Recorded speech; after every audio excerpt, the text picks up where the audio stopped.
there's so much complexity from Dungeons and Dragons, which is embedded in like human interactions, and people don't necessarily give human interactions as much conscious thought as perhaps it deserves. It is a complex topic, and one of the ways that this human interaction complexity manifests itself is in this idea of dissonance in D&D. So I'm going to be talking about what dissonance in D&D means, the different forms it can take, the symptoms of this dissonance, the underlying causes, and the solutions that you can apply in order to minimize the effects of dissonance in your game. So, without further ado, let's get right into it.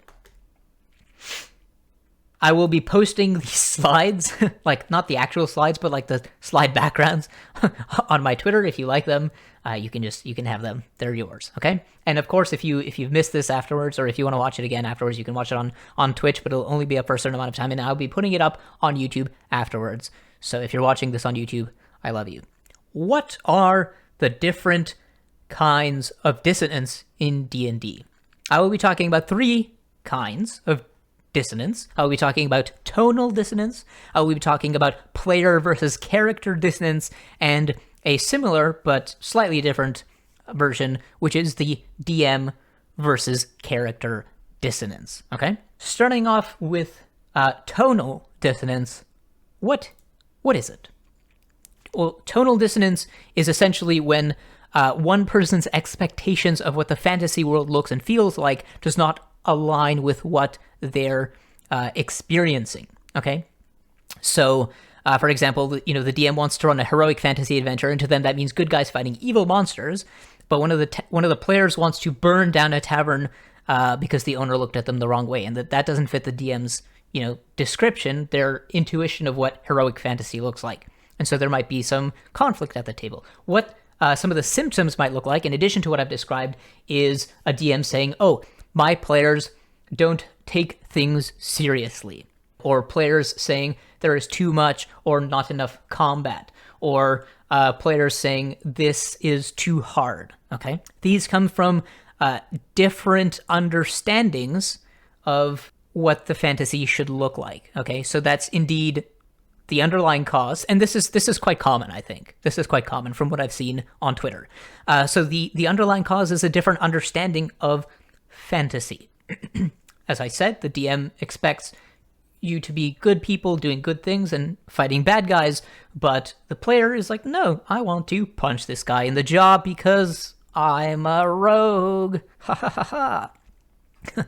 Okay, so what is the solution to this quandary?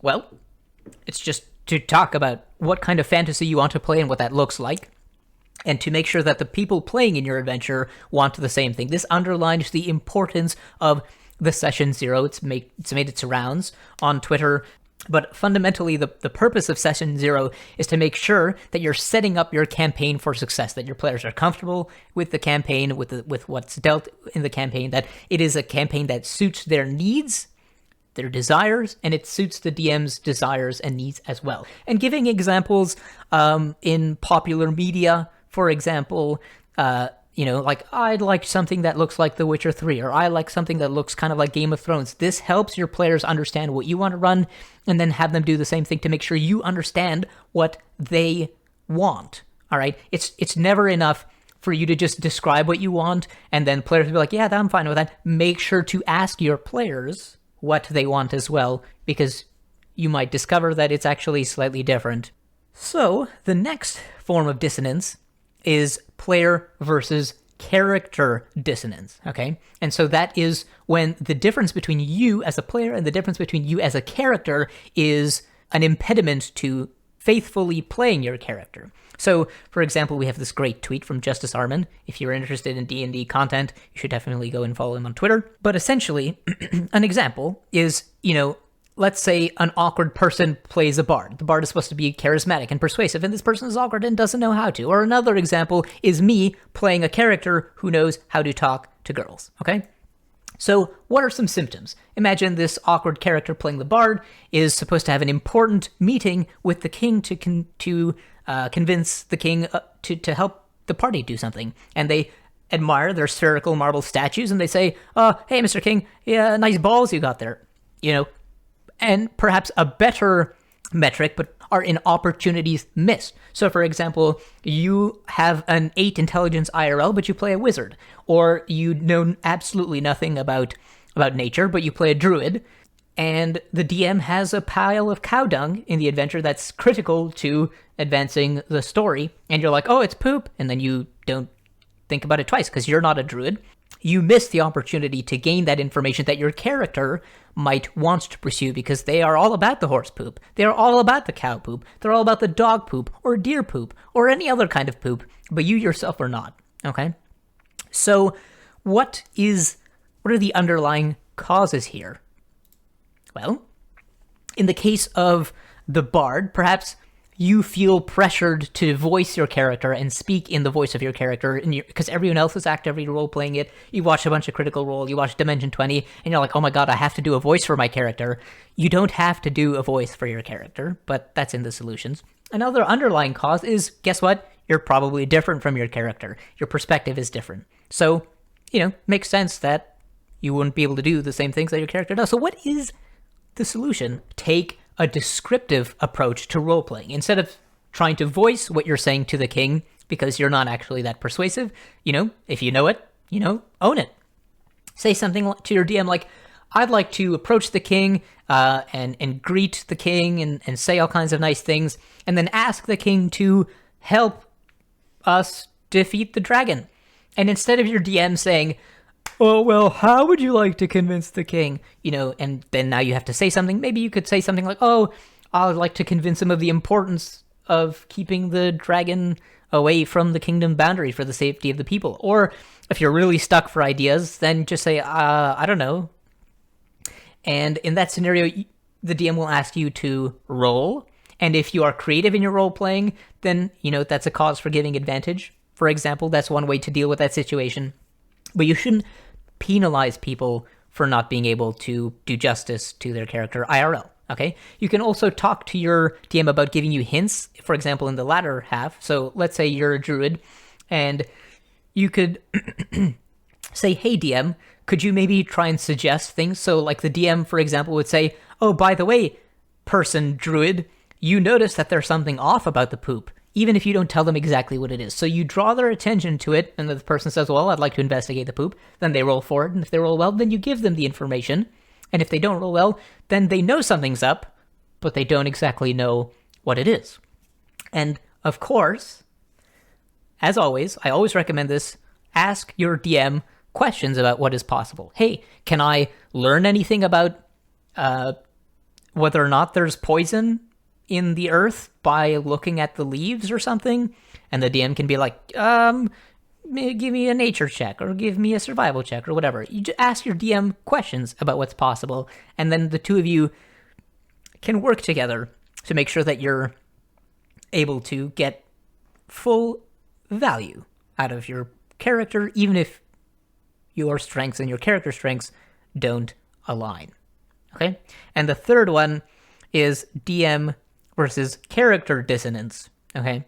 DM versus character dissonance is when the DM fails to recognize the character's abilities or excellence. So some symptoms are things like roll to open this door, roll to remember your uncle, or otherwise making it challenging for characters to do something that should be honestly very trivial to them.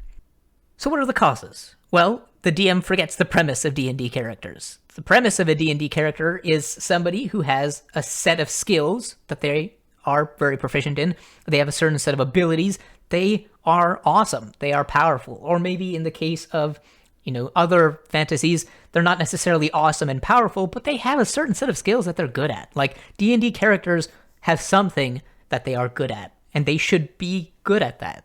It's as simple as that. So what is this? And I think, not to sort of put the blame entirely on DMs being forgetful, sometimes it's a battle of realism. Sometimes you want the game to feel realistic, so you want things to be challenging or whatever. But you also have to balance the fact that it is fantasy and that the characters, do have certain skills, okay? So what is the solution? Talk to your players about what their character is about. You want to understand what it is that they are playing this character for. They want to play this Tempest cleric because they want to feel awesome and cool and fly around and do lots of damage and speak with the power of the, the voice, the authority of their deity. Then maybe you don't, give them opportunities to showcase the fact that, yes, they do, in fact, speak on behalf of the deity, and give them opportunities to be cool and do stuff that they want to do, and make sure to work with them, ideally during character creation, to make sure that you can facilitate them, playing out their fantasy. You can also remember that magic exists in the world, and it's not just in spells. And what I mean by that is, if something you think is like, oh, that's not necessarily something an average person can do, remember that the player characters, even if they aren't wizards casting a spell, they still have a certain supernatural aspect to them. Like, think about a 20th level fighter. On paper, a champion fighter, okay? On paper, they don't have any magical abilities, but they get to make frickin' 4 attacks at level 20 or something in 6 seconds. And you can double that with an action surge. Do you know how hard it is to swing a greatsword? Do you know how heavy that is? Do you know how long it takes to wind up, aim, swing, and follow through with a greatsword attack? I bet you couldn't do it in 6 seconds, okay? They get to do that 8 times! 8 times in 6 seconds! Do you know how fast that sword has to be moving? What I'm getting at is that it's supernatural. It's awesome. It's powerful.